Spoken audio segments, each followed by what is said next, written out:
जय हिंद साथियों, स्वागत है आप सबका फिर से एक नई वीडियो में। आप लोगों के बहुत सारे कमेंट आ रहे थे कि सर आपने कितने महीने तैयारी की, कौन कौन सी पुस्तकें पढ़ी, क्या रणनीति रखी, उसके बारे में इस व्लॉग वाले चैनल पे भी एक वीडियो के माध्यम से बात कीजिए। अब वैसे तो मैं सारे बातें जो है हर एक छोटी से छोटी बात पे भी वीडियो बना के मेरे साहित्य शिखर क्लासेस जो दूसरा यूट्यूब चैनल है उस पर बात कर चुका हूँ। क्या पुस्तकें पढ़ी, क्या रणनीति रखी और कितने महीने तैयारी की, किस प्रकार तैयारी की, किस प्रकार रिवीजन किया, क्या नोट्स बनाए, हर छोटे छोटे बिंदु पे भी मैं बात कर चुका हूँ वहाँ। लेकिन आप लोगों के बहुत सारे कमेंट थे कि सर एक बार व्लॉग वाले चैनल पे भी जो नए साथी हैं वो चाहते हैं कि उन्होंने वो वीडियो नहीं देखे तो उन पूछ रहे थे। तो इस वीडियो में हम बात करने वाले हैं कि मैंने कितने महीने तैयारी की, क्या रणनीति रखी और क्या क्या कौन कौन सी पुस्तकें मैंने पढ़ी। सबसे पहले बात करें कितने महीने तैयारी की, तो मैंने 3 महीने तैयारी की। गंभीर रूप से सीरियस हो गया तो 3 महीने तैयारी की स्कूल व्याख्याता की। अब आप पूछेंगे सर 3 महीने में स्कूल व्याख्याता आपने क्रैक कर लिया? हाँ, लेकिन उसके पीछे कारण ये था कि मैंने रीट की भी तैयारी की थी। ठीक है, जो 2021 में रीट हुई थी वो रद्द हो गई थी, उसकी तैयारी की थी। तो मेरा जीके वाला जो पार्ट था और मनोविज्ञान वाला जो भाग था मेरा वहाँ अच्छे से तैयार हो रहा था। तो वो जो मुझे जैसे फर्स्ट पेपर होता है स्कूल व्याख्याता का, तो उसमें जो जीके वाले जो क्वेश्चन आते हैं उसके लिए मुझे ज़्यादा देखना नहीं पड़ा। ठीक है, मैनेजमेंट पढ़ा मैंने और करंट अफेयर्स देखा फर्स्ट पेपर के लिए। बाकी सारी चीज़ें मेरे पहले से तैयार थी। जैसे जीके वाला जो भाग 15% जीके के आते हैं, भूगोल के आते हैं, पॉलिटी के आते हैं, ये चीज़ें मेरे तैयार थी। व्याकरण के 5 प्रश्न आते हैं, ये भी मेरे तैयार थे। तो इसलिए मुझे फर्स्ट पेपर में उतनी दिक्कत आई नहीं है ना, उसके लिए उतना पढ़ना नहीं पड़ा मुझे। मैंने उन 3 महीनों में क्या किया, उन 3 महीनों में मैंने केवल अपना सेकंड पेपर जो हिंदी वाला था उसी को तैयार किया अच्छे से। जिसमें मैंने पहली बार हिंदी साहित्य का इतिहास पढ़ा, पहली बार ही काव्य शास्त्र पढ़ा, पहली बार ही मैंने रचनाएँ देखी। अब वैसे मैंने एक बार आपको बता रखा है कि मैंने यूपीएससी की तैयारी की थी, तब दृष्टि के जो नोट्स आ रहे हैं विकास देवीकीर्ति सर के, वो लेके आ गया था मैं। 16 के आसपास पढ़े थे मैंने, 2016 की बात है। तब मैंने वो नोट्स पढ़े थे, लेकिन वो नोट्स वैसे नहीं है जिस प्रकार स्कूल व्याख्याता के हिसाब से आते हैं, वैसे नोट्स नहीं है। वो मेंस के हिसाब से एग्ज़ाम, जो यूपीएससी में जो मेंस का एग्ज़ाम होता है ऑप्शनल, उसके हिसाब से वो नोट्स थे। तो उसका उतना फ़ायदा देखा जाए तो यहाँ मुझे मिला नहीं, क्योंकि वो मैंने उस 2016 में पढ़े थे, उसके बाद फिर देखा ही नहीं। तो 16, 4, 20 और इधर 22 में एग्ज़ाम हुआ, तो 6 साल तो वैसे निकल गए, है ना। और फिर उस समय कॉलेज टाइम पढ़ रहे थे तो केवल नॉर्मल तरीके से मैंने पढ़ा था, तो उतना उससे कोई कनेक्शन हो नहीं पाया। तो इन 3 महीनों में मैंने पहली बार भी माना जाए तो हिंदी साहित्य इतिहास पहली बार पढ़ा, काव्य शास्त्र भी पहली बार ही पढ़ा और पहली बार ही रचनाएँ पढ़ी, और उसके हिसाब से फिर मैंने एग्ज़ाम दिया। अब आप कहेंगे कि सर इन 3 महीनों में आपने किस प्रकार कर लिया, तो इन 3 महीनों में देखो, जैसे मैं कहता हूँ ना आपसे कि मान लो आप रोज़ 8 घंटे पढ़ रहे हो, ठीक है। अगर आपने उस 8 घंटे के बजाय रोज़ 10 घंटे आप 16 घंटे पढ़ने लग गए, तो आपने एक दिन में कितने दिन निकाल लिए? 2 दिन निकाल लिए। मैंने वैसा ही किया। मेरे पास 3 महीने थे तो 3 महीने के मैंने 6 महीने कर लिए। फिर मैं पर डे 8 घंटे की जगह 15-16 घंटे में औसत पढ़ा था। ठीक है, 2 महीने तो 2 ढाई महीने तक 15-16 घंटे में डेली पढ़ता था। तो इन 2 ढाई महीने जो 15-16 घंटे जो पढ़ाई की, वो मेरे 4-5 महीनों के बराबर की तैयारी हो गई। और अब जब 4-5 महीने तैयारी करोगे तो निश्चित रूप से कि आप किसी भी प्रतियोगी परीक्षा की तैयारी कर रहे हो, सफलता आपको मिलेगी मिलेगी, अगर आपने गंभीर रूप से तैयारी की है तो। मैंने बता रखा है कि आपको मैं घर से बाहर कहीं नहीं निकला, इधर मार्केट जाना, कहीं दोस्तों के जाना, घर से बाहर गली गली में घूमना और घर, बस कहीं बाहर भी नहीं गया। एक सन्यासी की भांति खुद का जीवन कर लिया, बस किताबें और मेरा ड्रीम और मैं घर, मेरी मेहनत, ये चीज़ें। अगर आप वैसे रहोगे तो कन्फर्म है, कोई भी एग्ज़ाम हो आप तैयारी करके देखिए इस प्रकार कि सब कुछ ड्रीम को सोच लीजिए, सब कुछ छोड़ दीजिए, देखिए नहीं होता है कि सिलेक्शन, है ना। तो सिलेक्शन हो उस हिसाब से तैयारी की। तो ये रणनीति रखी। रणनीति में क्या था, जैसे शुरुआत में मैंने हिंदी वाला पेपर तैयार किया।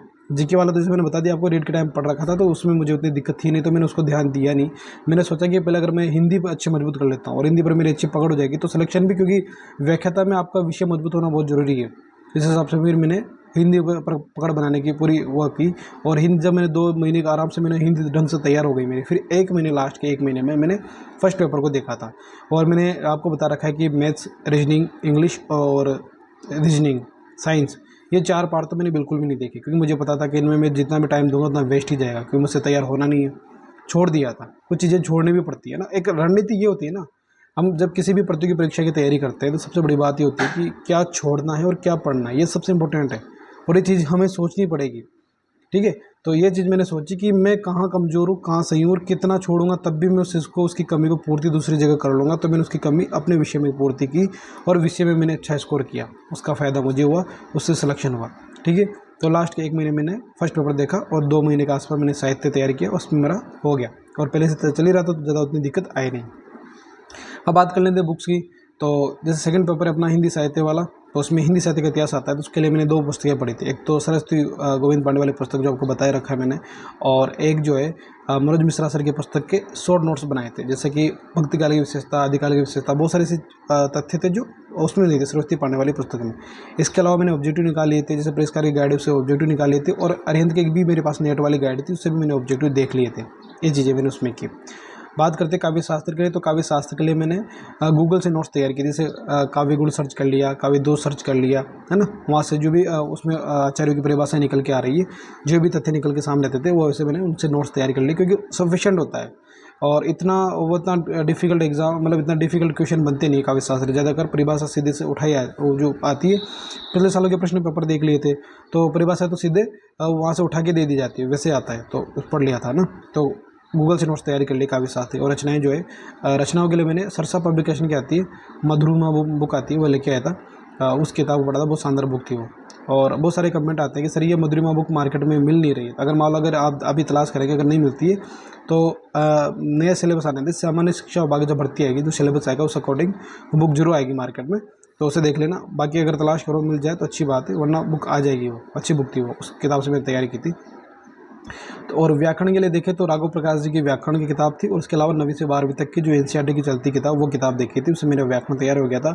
और 12th क्लास में एक आती है अभिव्यक्ति और विचार माध्यम की किताब आती है, जिससे भी जैसे ये पत्राचार, इससे संबंधित कुछ प्रश्न बनते हैं ना, और तो उस पत्र पत्रिकाओं से उस प्रकार प्रश्न बनते, तो वहाँ से वो तैयार हो गए थे। इस प्रकार मैंने, और मनोविज्ञान के लिए धीर सिंह दाबाई की पुस्तक पढ़ी थी, और इस प्रकार मेरा जो पूरा जो सेकंड पेपर था हिंदी साहित्य वाला विषय का, वो इस तरह मैंने तैयार किया था। बाकी ओल्ड क्वेश्चन देखे थे, ऑब्जेक्टिव देखे थे, है ना। और जैसे कोई भी यूट्यूब में कोई भी ऑब्जेक्टिव क्वेश्चन करवा रहा है, तो वहाँ से ऑब्जेक्टिव क्वेश्चन देख लेता था। और ऐसे मैंने टेस्ट सीरीज कहीं ज्वाइन की नहीं थी, मैं आपको बताऊँ ना, मैंने टेस्ट सीरीज ज्वाइन नहीं की थी, क्योंकि मैं गांव में था, बाहर शहर में जाकर टेस्ट सीरीज ज्वाइन करने मेरे लिए पॉसिबल था नहीं। तो मैंने टेस्ट सीरीज ज्वाइन नहीं की। मैंने तो किसी ने मान लो कोई ऑब्जेक्टिव करवा रहा है ऑनलाइन, किसी टेस्ट सीरीज करवा रहा है, एक टेस्ट डाल दिया और ऑनलाइन किसी ने यूट्यूब पे, तो वहाँ देख लिया कि किस प्रकार प्रश्न करवा रहा है, किस प्रकार के प्रश्न बनने की संभावना होती है, बस इतना नॉलेज हो जानी चाहिए आपको कि इस प्रकार के प्रश्न बनते हैं, बस काम कंप्लीट हो गया आपका। और फर्स्ट पेपर की बात करें तो जीके के लिए मैंने बता दिया कि मैंने नोट्स बना रखे थे पहले से ही, तो वो पढ़ लिए थे। बाकी भारत का और राजस्थान के इतिहास क्लास संस्कृति के लिए पवन भौरिया सर की पुस्तक आती है, वो किताब लेके आया था, वो पढ़ी थी मैंने। लगभग 15 प्रश्न आते हैं, तो 12-13 प्रश्न आसपास उस किताब से बैठ जाते हैं आपके, वो टू द पॉइंट किताब है। उसके अलावा बात करें तो मैनेजमेंट पढ़ा था, तो मुकेश पंचोली सर की पुस्तक पढ़ी थी, और मुकेश पंचोली सर का कोर्स ले रखा था मेरे दोस्त ने, तो उसके नोट्स पढ़े थे। 2 चीज़ें ये तैयार की थी।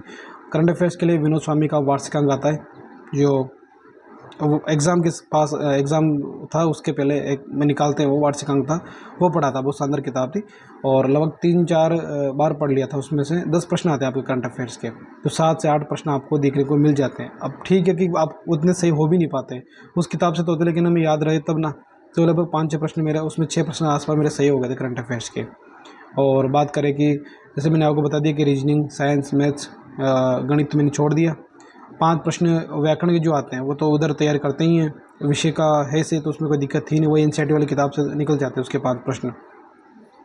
राजस्थान भूगोल हो गया और भारत का संविधान हो गया, इनके नोट्स मैंने बना रखे थे पहले से ही। तो इस प्रकार मैंने फर्स्ट पेपर को तैयारी किया था, और बार रिविजन किया, अभ्यास किया, और उसी का परिणाम ये हुआ कि पहले प्रयास में 25 साल की आयु में स्कूल व्याख्याता में चयन भी हो गया। ठीक है, तो ये सारी एक छोटी सी सारांश में मैंने समरी के रूप में इसमें वीडियो में बात की है। आप डिटेल में जानना चाहते हैं तो साहित्य शिखर क्लासेस यूट्यूब चैनल सर्च करें, वहाँ जाके देखें। हर एक वीडियो बहुत सारे ऐसे 2-4 वीडियो बना रखे हैं, एक बिंदुवार बात कर रखी है हर छोटे छोटे बिंदु पर, आप वहाँ से समझें। मैंने किताबें भी बता रखी वीडियो के माध्यम से कि ये किताबें थी, इस प्रकार तैयारी की थी, ये नोट्स बनाए थे, हर चीज़ बता रखी है। ठीक है, तो वहाँ जाके देखें, उससे आपको जो है पूरी डिटेल में जानकारी मिल जाएगी। यहाँ में ये देखो, मेरा एक व्लॉग वाला चैनल है, इस पर मैं ये नहीं चाहता हूँ कि ये साहित्य शिखर क्लासेस बन जाए। इस पर वही चीज़ें जैसे पर्सनली कोई मेरा एक्सपीरियंस है वो शेयर करना चाहता हूँ, लेकिन आप लोगों की डिमांड थी, इस हिसाब से मैंने ये वीडियो बनाया है कि सर आप एक बार इस वीडियो में चैनल पे यूट्यूब पर भी बात कीजिए साहित्य उमाशंकर पंचोली व्लॉग पे भी, तो आप ठीक है, ये बात हो गई। बाकी आप साहित्य शिखर क्लासेस को सर्च करें, उसे देखें, और वहाँ जो भी आपके फिर भी आपके कोई डाउट हो तो कमेंट कर लें, उस पर बात कर लेंगे। ठीक है, फिर मिलते हैं नेक्स्ट वीडियो में। जय हिंद, जय भारत।